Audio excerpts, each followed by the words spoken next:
This is the 31K Auto 9 by Moose Mod Shop. It is a massive 200 foot per second mag-in grip sidearm blaster. Let's dig into it. So let's start off with what you're going to need. First of all, I've got my hardware kit from Moose's Mod Shop. I'm going to be building the 31KL variant, but this guide will apply to any of the variants. You're going to need all of your printed parts, go figure, and the tools you'll need for assembly. I've got my power screwdriver and all of its bits, a hammer and punch set, something to make fire with, a length of string, mine's about 2 feet long, box cutter and reaming tool just for cleaning parts up. You're going to want a regular elite dart and some kind of pokey device. We'll get into that later. Needle nose pliers, or if you happen to have them, an M3 nut driver. This is from the Files Moose's folders. This is the slide assembly tool. Make sure you print the slide assembly tool. You are going to want that. And then I've got a set of files. This is a half round and full round. They're just for cleaning up parts. We'll get into all of that later. For now, let's start the build off with the muzzle. Now the muzzle for the 31K is also a B-car, and depending on which variant you're building, you'll have more or less bearings to put in there. For mine, it's 31KL, so I've got 9 bearings. First of all, there is a correct orientation to the bearings. Let's get my camera to focus on this. You can see the flange on this side, and if I rotate it, flange still on this side. So when you are looking at the side the dart exits out of, if you rotate it, we've got our top. Make sure it stays on that side. Our top, make sure it stays on that side. There's a set down here that you can't really see very well, but make sure it stays. You get the idea. The bearings need to have a consistent orientation for those flanges, and there is a right side and a wrong side. All right, so I've already got 8 of them in. We'll do the 9th one live. What you're gonna want is your pins, your bearings, our pokey thing we mentioned earlier. You might end up needing a hammer and pin, you might not, and our full-length dart. Full-length dart is gonna get stuffed in here. It is our depth setting for the bearings. And then we are gonna take our final bearing, drop it in the correct orientation. And what I like to do is I'm going to take my pokey implement, try to find something that is as close to the inner diameter of your bearing, so there's as little rattle room as possible. We want a nice snug fit there, and that is because we are going to drop this guy in and run our pin through this mill. There we go.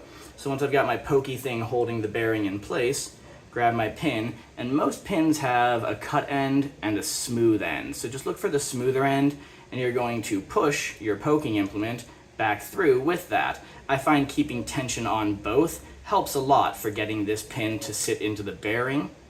And there it is. Now I'm just gonna give that a couple taps home. Boop. And voila.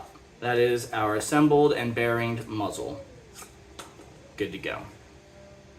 Now that the bearings are installed on your muzzle, it's time for us to put together the trigger and make sure that that moves smoothly. So you're going to need your barrel and the 2 halves of your trigger assembly. You can tell from the size down here which way they are keyed and supposed to fit. So we're going to put those 2 together and slide our barrel in. Now we want this fit to be as friction-free and easy moving as possible. So if you've got any amount of friction there, go ahead and take your round file and just clear out the inside of this piece. Now is also a good time to go through the slide of your blaster and file that down a little bit if you feel any obstructions or print imperfections in it. Once you're done filing, the goal here is for it to slide pretty much friction-free along the barrel. So it just drops right down when you let go. Boop. And that is a good fit, moving right along. Now that our trigger is moving nice and smooth, grab your slide and your plunger tube. The inside of your slide should be nice and smooth and free of any defects, but if you feel any boogers or obstructions in there, grab your half round and give it a quick cleaning. Just make sure there is a plunger tube stop right there. Don't file that down. You want the plunger tube to be stopped. Once you've got your slide nice and clean and smooth, take your plunger tube and you're just going to stick that on in here. There will be some overhang. All of the 31K plunger tubes are cut to a default length, so you're going to, once you're sure you're in against those plunger tube stops, just take a razor, box cutter, anything else, and clean this guy on down. And we're just going to clean up that last little bit along the length of this and make sure everything's nice and flush all the way through. There we go. And that is our slide plunger tube. Now that your slide has its plunger tube, go ahead and set that off to the side. And you are going to want your frame, trigger guard, mag release, and the mag release spring, which you can tell apart from the other spring in the kit, which is the trigger spring, because the trigger spring is significantly thinner and the mag release spring significantly beefier. So first of all, grab your frame and the mag release itself, and you are going to slot that into position. Boom. Just make sure it's got nice free back and forth travel, no obstructions. And once you do that, verify that it's in the correct orientation. You should have this little ledge at the bottom, and you'll be ready to insert your spring. Now the spring has a cut end and a flat end, which my camera doesn't like focusing on. But you're going to take your cut end of the spring right here, and that is going to go into your activation side. I'm right-handed, so my activation button's on the left side, so the cut end of my spring is going down into this left side right here. And what I do is leave myself a little bit of an overhang right there. So you can see my spring is, come on, there we go. My spring is sitting on that ledge, not fully seated into place, a little ready to jump out at us. And that is because on our trigger guard, we have this little tab at the back, and that is our retainer for the spring. That's what it'll be pressing against. So we are going to wedge that little retaining tab down into the opening we've left ourselves and capture the spring, like so. Boop. And now we've got our spring in place. We're gonna lock the trigger guard in by pushing it back, up and in, and everything should be nice and tightly locked. And our mag release moves freely, springy, excellent. So at this point, grab one of the magazine bodies and you can test fit that. Nice, we are locked up solid in our mag release. And it drops free. Now we're ready to move on. Now that our mag release is working to lock up and drop out our magazines, we're gonna move on to the trigger portion. For that you need your barrel, the two parts of the trigger we cleaned up earlier, the sear lifter and sear lifter lug, trigger spring, and one of your pins from the hardware kit. Now first we're going to use that pin to assemble this guy, and we've got this cutout right here that identifies which direction this guy goes. In the direction of that cutout, you are going to put this flap, and this flap goes with its cutout down. Both of those are for the barrel to sit through and move. Once you've got that assembled like so, take your pin and push it right through the hinge. This one should not take much force to get situated. Bam. Now, grab your frame, and our trigger guard has now created this little lip for our trigger spring to sit onto. So our part of the trigger that has the actual trigger on it also has this little cutout here for its spring.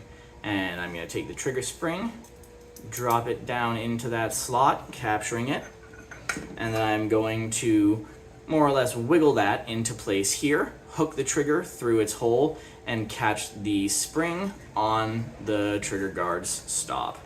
So just lay that down and in and kind of wiggle that spring a bit. There we go, I think it just dropped in. Nice, excellent.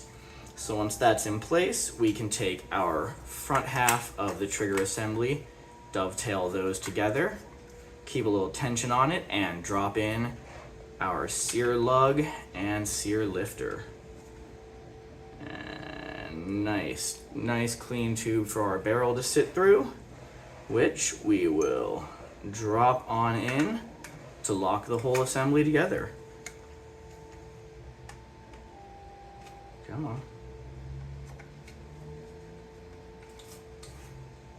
There we go.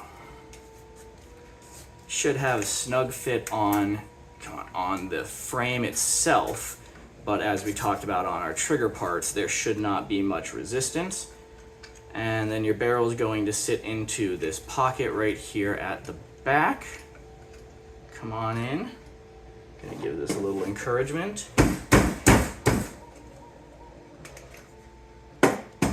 There we go. Boom. And that is our barrel in place. You can see it at the back right there, and you know that it's fully in. Nice smooth trigger action. You can see our sear lifter gets a little bit of a bump every time our trigger activates. Beautiful. There's our lower frame. We are ready to move on. All right, let's assemble the front part of the muzzle now. So if you ordered your hardware from Moose, you got your plunger like this. Go ahead and remove your bolts and washers from the front and make sure you keep track of those. One side of it is Loctited, the other side is not, so it's pretty obvious which one you're taking off. And then grab your little stopper piece, and you'll notice it's got a hex cutout that matches the hex head on the back of this. Go ahead and line that up and stick it in. It may take some force. Feel free to give it a little encouragement. You don't want to overdo it and break anything, but you can get it in there with a little extra force. There we go. Now this is shaped with a slight teardrop to it, so it'll only fit one way into our muzzle piece, and that goes in our lower channel here.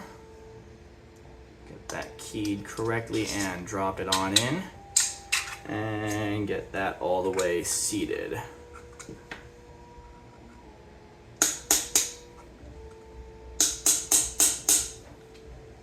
Go. You'll know it's in place because you can see the two screw holes, one on either side.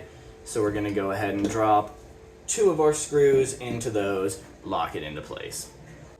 And with those two screws in, we are then going to take our aluminum tube, drop it back over, and make sure that this sits all the way down into the muzzle as far as you can get it in.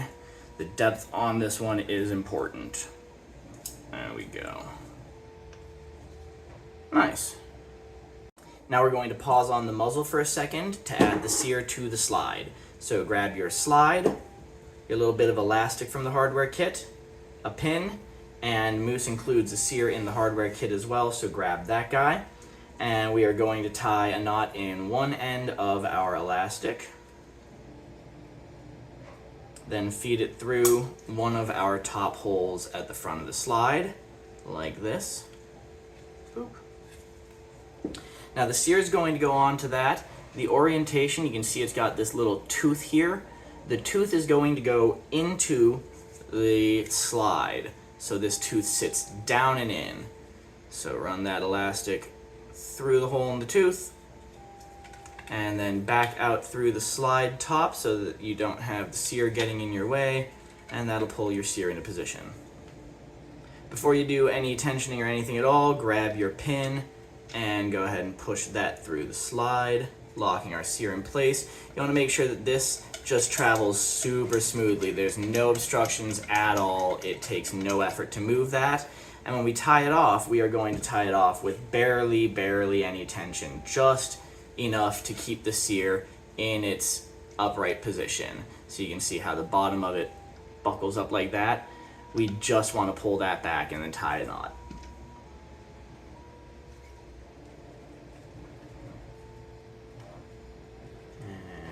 Got a quick overhand knot here, and we should have a sear that's very easy to move. Boom. I'm actually going to add a little bit of slack backed out of that even.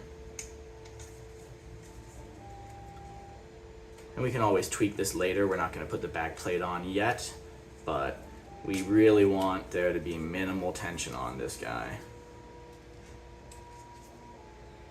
Bam, there we go. Just enough to hold it down. And once you've got that tied off tight enough for the sear to have just a hair of tension on it, we're going to put that to the side and move on to the turnaround. Now the turnaround is going to take some super glue. I did forget to mention that, my bad. And we are going to put 1 drop of super glue on each side. There we go, and toss in our ball detents. These are going to help keep the slide closed. 1 and 2. Now that those are in, we're going to give that a second for the glue to dry and move on to some O-rings. So in your hardware kit from Moose, you should have 2 larger O-rings and 1 smaller O-ring. Our small O-ring goes on the tip of the turnaround. Make sure you've got a nice clean groove for that to sit in, or it's going to mess with your feeding. One of the larger O-rings is going to go around here. And then our final large O-ring is for the plunger. And I'm going to go ahead and preemptively lubricate the one that's on the tip of this guy with the included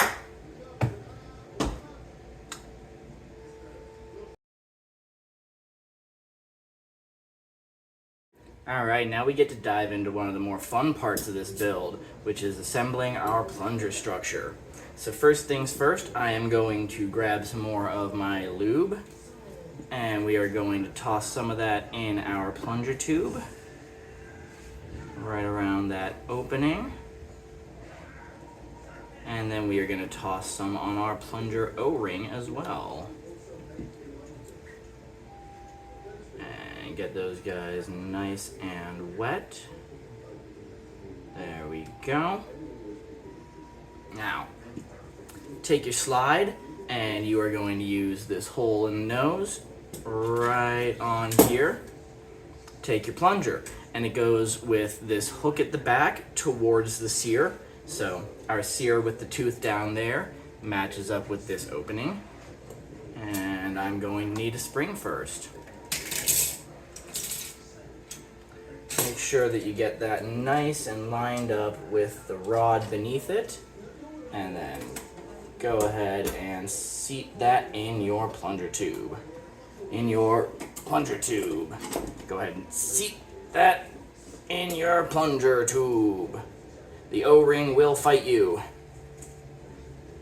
There we go. Alright.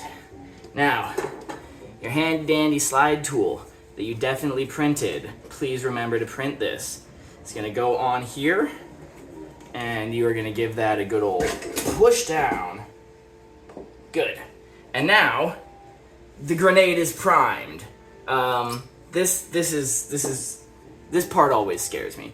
So I've got the sear is working. That's good to know. The sear is working. Now we're going to take our 2 washers and drop these guys right there. Feeling terrified for our fingertips every step of the way.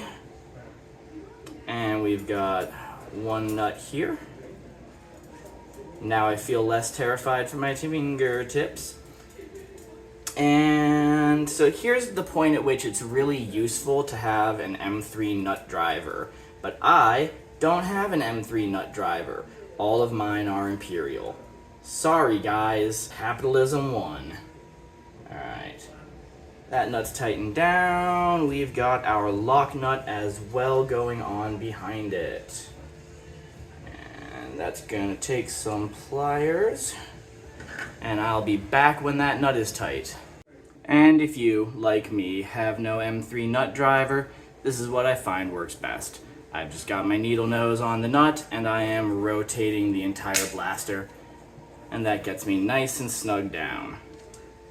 And double check that both my nuts are bottomed out in there so that everything is solid.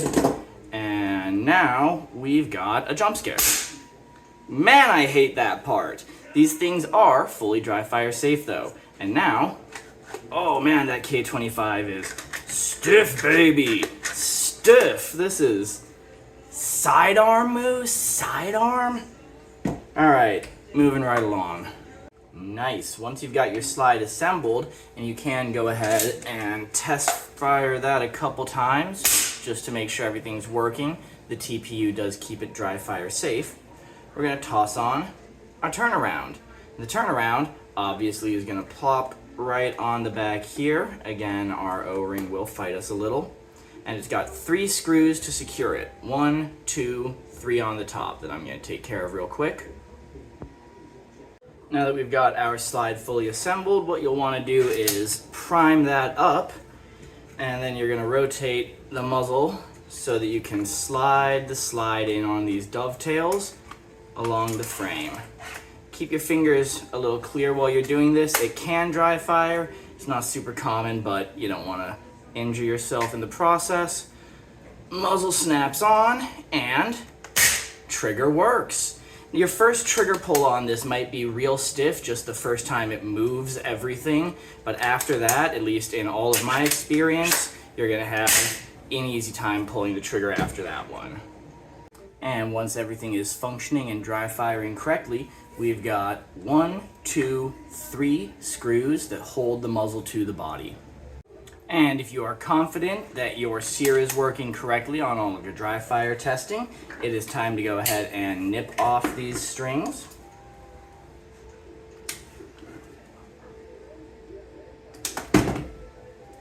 And take your flame implement of choice and give the ends of that a quick no boop. Fraying preventative. Nice. And you're going to give her a prime. Take your front hider piece and slide that into place. That's going to get 1 screw right here up top to hold it down. All right, this blaster is starting to look hot. Now we've got our front muzzle piece, which is just going to cap everything off and takes 2 screws right in the front. And with our muzzle attached, that just leaves this little decorative hammer piece that's going to glue into this recess on the back of the slide. I'm just going to use a couple drops of super glue to lock that thing into place. Alright, while the glue on that hammer is drying, we're going to put together one of our magazines. For that, you'll need your magazine, which Moose has several different sizes of in his folders. Your base plate, another set of options, your flush and extended, a follower, a string, and a drum spring. Now, what works best for me on this is I'm going to feed the string through my drum spring, and I'm going to drop my drum spring up the magazine body from the bottom.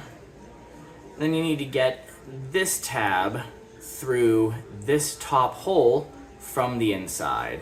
And that just kind of takes some wiggling and some fiddling with it, which is about as scientific of a term as I can provide for this.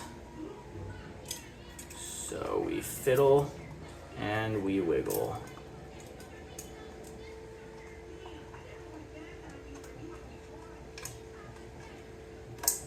There we go. Now that it's through that top window, I push it in enough to use my fingernail and get it through the second window, and it'll lock itself in place. Now we've got our string through our spring through our magazine. And what I'm going to do is use this string to pull the magazine's coil down the length of the body. Make sure that you are keeping the strings against the side the spring will travel. You want to keep the spring against this wall to prevent it from twisting as much as possible. And then once you get down to the very bottom, you are going to pull your spring out and pinch it off. At which point you can ditch the string and add the follower. Get on there, follower. Thank you. That goes in your magazine body, and I'm just going to use my finger to keep that from slamming into the feed lips because I don't want to break those. And now you should be good to go. Magazine might require some break-in. If so, I'm just going to use a long implement to push the follower. And once your follower is moving nice and smooth in there, you're good to toss on a base plate. If you want to use the flush one, that is going to pop right in and get a screw from the back. If you're using the extender, it just has a dimple that locks into that hole. I like to put a little bit of super glue on these inner walls so that when I clip it together, it locks itself in nice and strong. And we're gonna do that real quick. A little bit of magazine super glue. And then we'll just line up our dimple and clip it in. And set that aside to finish curing. Then we've got our regular size flush mag and its screw.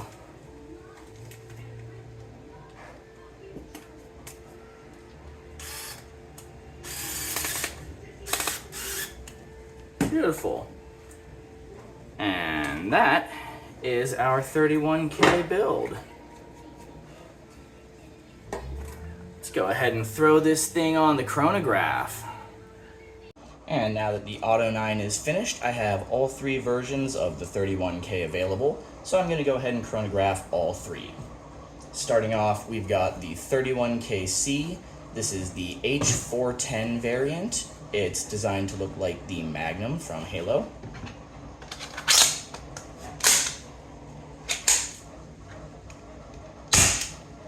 $159.3, 155.5, 154.9, 154.1, 166.7. Very nice. Moving on, this is the 31KM with the RMR slide. This was actually the first 31K that I printed. 176.8, 175.3, 173.7, 173.7, 186.2.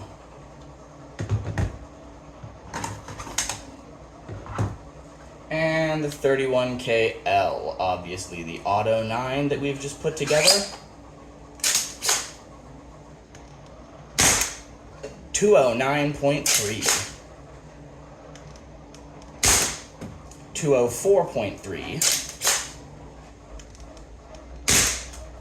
188.5, must have been a bad dart, 200.5,